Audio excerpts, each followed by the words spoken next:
Cinnamon Rage here, and welcome to race 14 of the ILR 3 Season 6 calendar, and it's Monza. You can actually see I get P9. I had done better in practice, but to be honest, the best I probably achieved was at 20 dead, so I would have at most jumped one place, so it was a not bad qualifying for me. Kicking off at the start of the race here, just trying to play it safe. I get slightly bumped into by RBZ and I just get a wee bit hesitated because of it, and I make a bad gear selection which stalled me out a wee bit, so apologies to anyone who had to brake hard behind that. But you've got Hamilton just going past, who I think actually started in like 15th or something ridiculous like that and just got an absolute worldie sort of start it. I mean, huge jump. Maybe I may have kept him behind if I hadn't messed up my gears, but yeah, doubt it. He was just on an absolute flyer. So we're going to kind of enter the first phase of the race, sticking with it for lap 1. Apologies in advance, this may be, you can actually see a wee bit of lag from Hamilton, I forgot that happened, but that was the one and only time it happened, so it wasn't actually an issue going forward. I do try and go round him on the outside there through a scary, but yeah, there was just nowhere to go, so I do back out. Barkey's just left the session again. As with this league so often this season, we've got the full grid of 20, which is just, yeah, again, Mother League tends to be around about 11, actually, probably on average, so it's pretty awesome. Although it does obviously make it even harder for me to get points in a league that's this quick, but I'm happier that way. I prefer racing people that are fast, gives me a better challenge, and it'll hopefully improve me as well. But you will see quite a bit of fast forwarding in this, just because I want to show you that I am keeping up with traffic, show you that I am basically managing to hang on to people. Obviously Hamilton here is on the slower tyre, but again, quicker driver, the fact that I'm still hanging on and challenging him is a good thing.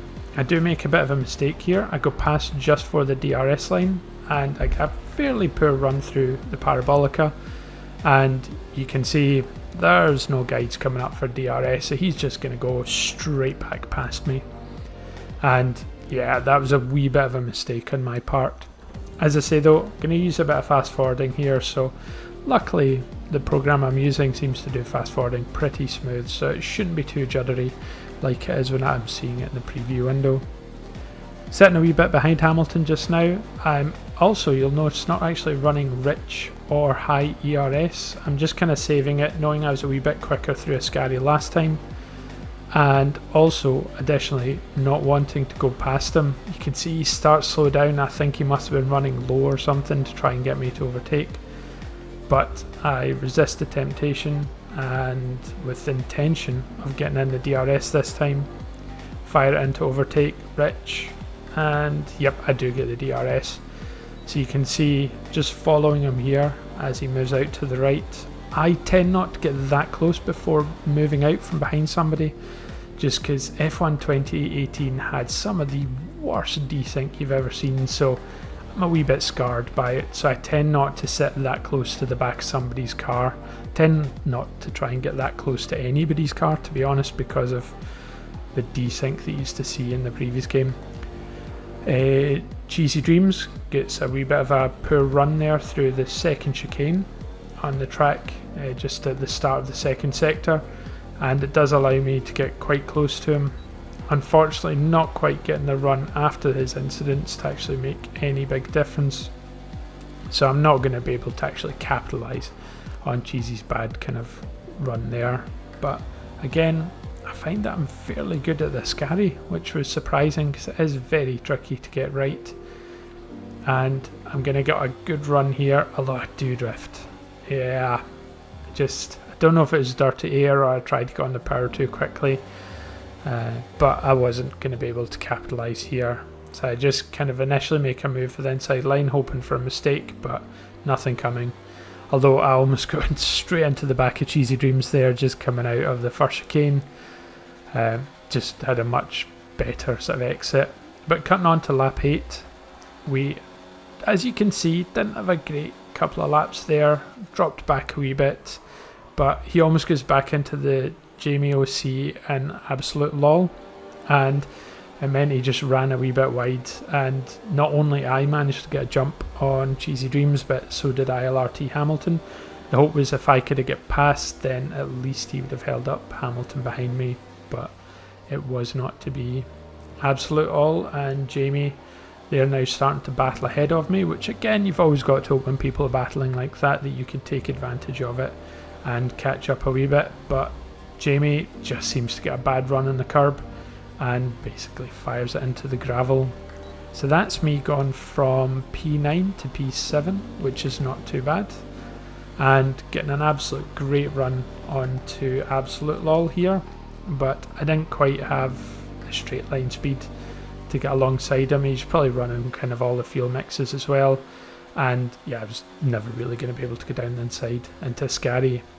More just give myself clearance for braking, but you can actually see here he dabs the brakes early, just before the line, which, yeah, well, yeah, it allowed me to go past, basically, which meant he could DRS on me. So unfortunately, just fast forwarding along the straight, it was pretty much an inevitability, and that's me back behind Absolute Lol. Now we're on sort of lap 9, so a third of the way through the race. I feel like I'm being held up.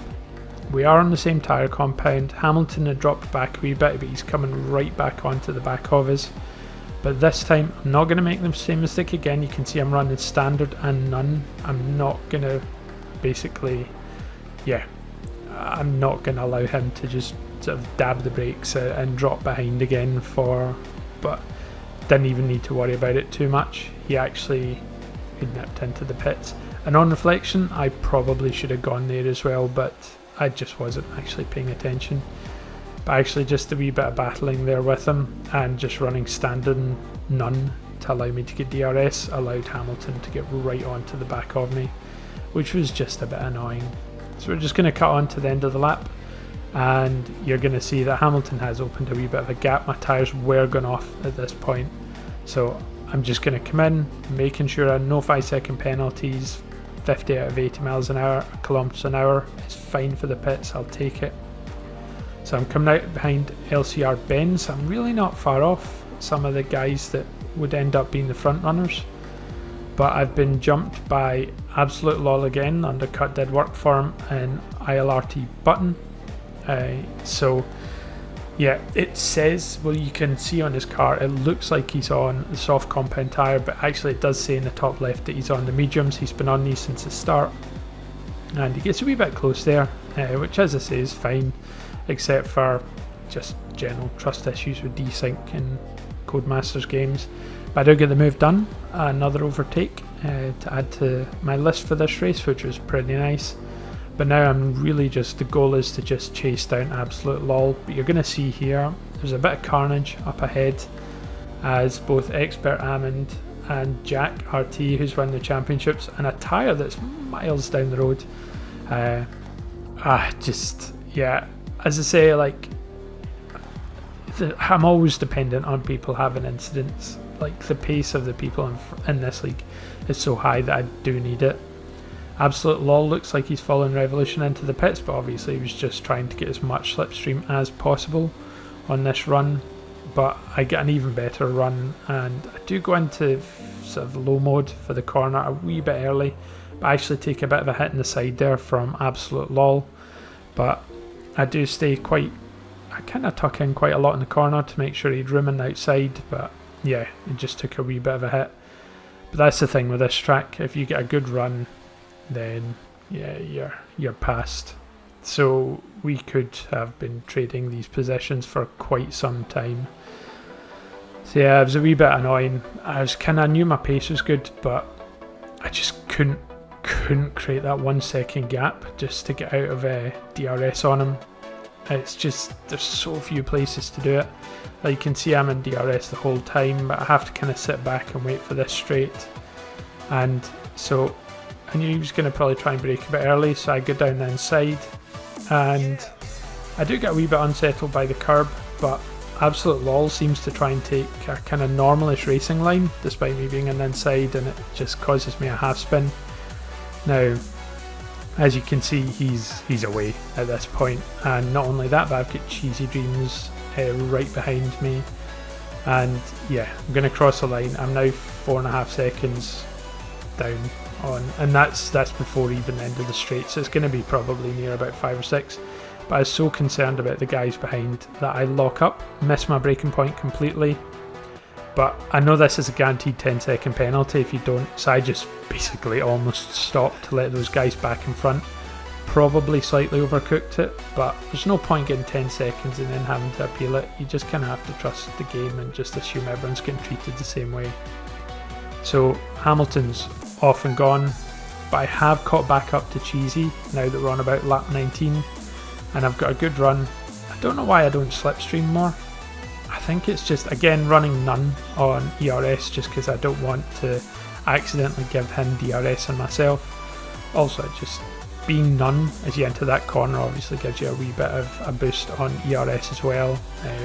Refill it, because you can see I'm quite low. I'm like less than a quarter of my ERS left, in fact less than a fifth now. But I do get the move done quite easy in Cheesy Dreams, so that's me up to 8th. So up ahead, you can see I have Absolute Lol. I'm catching back up again. I don't know if I'm going to do a wee cut just before this, but as I say, I was probably about 5 and a bit seconds behind him after the spin, maybe even up to 6. But I've got it down to 2.3. So I'm catching up, and I'm catching up quite well. So Cheesy Dreams is behind, but Dragon Shanley just did pit, and he is on the soft tyre. And yeah, I'm not going to be able to keep him behind. He's catching at a fair rate of knots. So the goal was just, I'm not going to slow down to let him pass, but I'm not going to fight it when he does get alongside. But thankfully, Dragon Shanley, he didn't try and pull any moves like there at the Lesmo 1 or Lesmo 2. And yeah, as I say, I wasn't going to fight him for it, but obviously you can't communicate that during the race. So you just have to trust that he's going to wait till he hits a straight and take advantage of the DRS, which he does. And as I say, I don't fight it. The hope now, as I run a wee bit wide there through Ascari, is that him and Absolute Lol fight. Now, I knew at this point Absolute Lol was in 3 seconds worth of a penalty, so I just needed to finish within 3 seconds of him to get P8. So there wasn't a massive impetus to try anything crazy. I just wanted to ensure that I was as close to him as possible so that I could, well, just collect his position basically. So you can see here, coming out of the initial chicane, Absolute Lol actually does make another mistake, just the same as before, and honestly I just follow up with the same with my fuel mix. But yeah, he seemed to pinch me quite a lot there, and it actually almost took himself out, but obviously it jeopardises me as well, and I just find that a bit frustrating. Just seems like a bit daft pushing in somebody, but anyway, I'm kind of dropping back a wee bit, but not too much. I'm going to manage to keep DRS, which is something I need to do given he's got DRS still from Dragon Shanley in front. And once again loses the back end, and once again I make the mistake of not leaving the fuel mix from low to anything higher quickly enough, especially with 2 laps to go and I've got 40% of my ERS left. That was just daft. But I leave quite a lot of room in the corner, and he doesn't return the favour in the next corner as he goes straight across it. But as I say, backed out, playing it safe, don't want to lose my nose, don't want to get spun. I know he's a 3-second penalty, I just need to keep within that 3 seconds. There's no point trying anything daft, anything fancy, and yeah, I'll always go alongside, because you never know, you may make a mistake or I may get an amazing run, but wasn't the case here, so happy to cede the corner once again. And yeah, just now, penultimate lap, just going to, again, as I've done so many times this race, I'm just going to fast forward through to the end of the lap, and you can see just after this scary chicane where I get another decent run, entering into the last lap, I got a really good run through the Parabolica as he drifts a fraction wide, but not onto the AstroTurf, nothing that'll actually hamper him in any way. Fire up into overtake into Rich, DRS, move out probably a fraction too early again out of that, but I'm going to get the move done. I'm not going to cede the corner this time. And that's it. Last lap. No more really long DRS straights to go. And I've overtaken him. I'm going to get 8th on the track. And actually, he did another one of his moments just out of that corner. But this time, unfortunately for him, he gave himself some wing damage. And that really meant that was it for his race. So 3-second gap. Not that I would have complained about taking positions through time penalties. It's been something I've done this season many a times, but it's really nice just getting it done on track when we've been battling for so long this race. And right on cue, I jumped 2 positions by getting 6th by jumping 2 people with time penalties. Honestly, best result. Absolutely stoked. And no time penalties to boot. But anyway, I'm going to cut some footage I stole from the live stream from our commentator Jess, just because honestly hearing this just made me so happy. So that was unfortunate. Cinema Rage is going to get another shot again. He's going to get DRS, but I think he's just a little bit too further back to make the move. I think at the moment. He just can't do it.